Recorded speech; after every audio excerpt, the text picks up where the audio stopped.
and wacky design.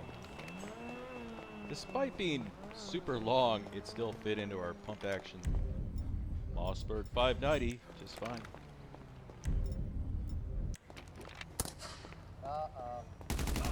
Somehow this crazy contraption actually worked, and it worked as we envisioned it, which is rare. But we definitely have plans on making some more of these and shooting them at further distances to see how they perform.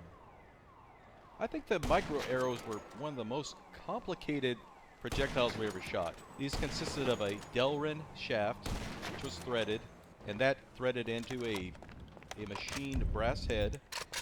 Then this assembly was stuck into a 3D printed support base, which distributed the energy evenly across the back of the arrow. And then he made... Oh, pretty accurate. This is a projectile that worked in stages. As it was shot, the 3 sabot pieces separated, then the wadding separated, then that support base slid off, Good job. leaving Get just ready for the the next arrow one. to continue on to that pink table. Now the 3D printed base continued on too and hit the table, and you can really appreciate how brittle that 3D printed material really is when it just shatters when it hits.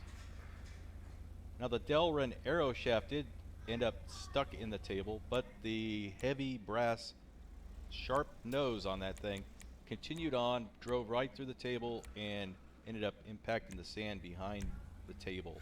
For something that was so complex, it worked great. Influenced by the success of Michael's 3D printed pellets, a viewer named Daniel designed and machined these kind of supersized Gamma rocket slugs. These are machined out of aluminum with a steel ball bearing press in the nose.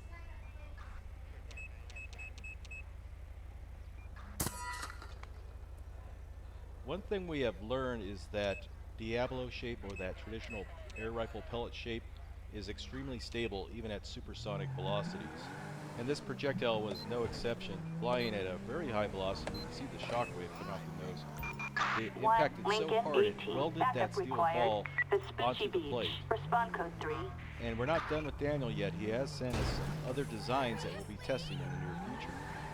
Now you probably never thought that shooting food would work very well, but we took some Vienna soft